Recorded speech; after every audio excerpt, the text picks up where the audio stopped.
I'm here with mental fitness expert Neil O'Brien today.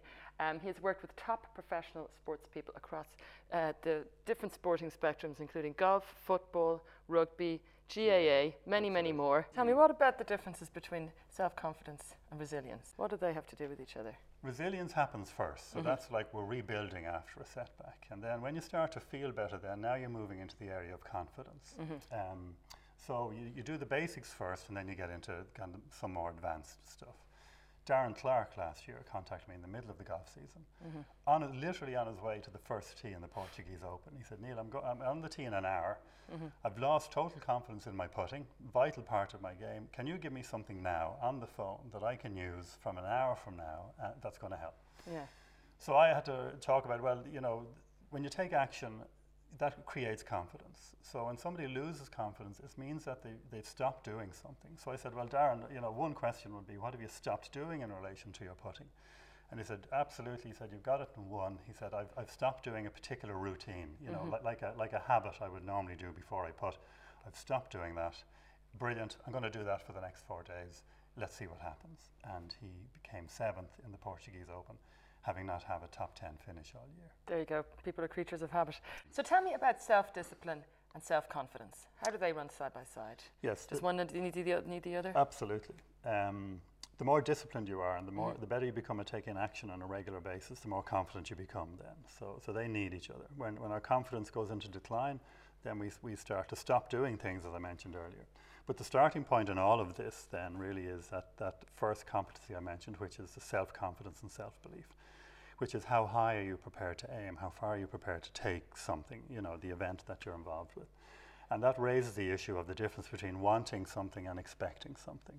So you can want to achieve something, or you can expect to achieve. But in my experience, we only ever achieve what we expect to achieve.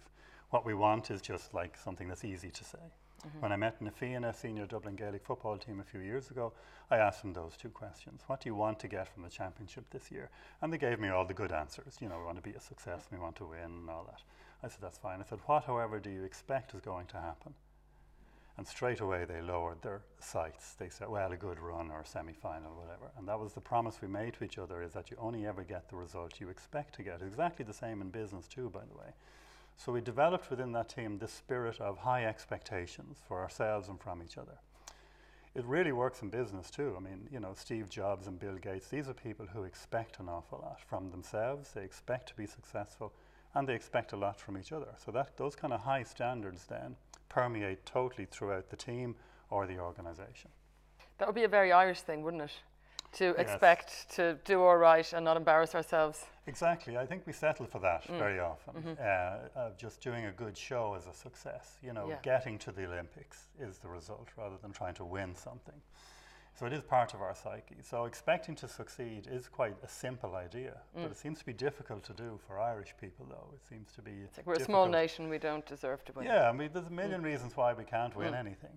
But you know, despite all that, we can still be a success. So it's about having positive expectation, regardless of what the conditions are or the facilities are. I mean, the best example I think at the moment would be Manchester United.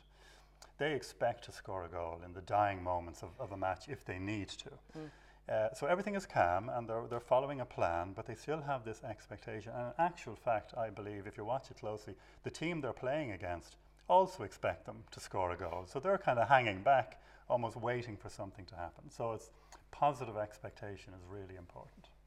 Fantastic. Now tell me, finally, what have you learned from the top successful people that you've spoken to and worked with? What do they all have in common?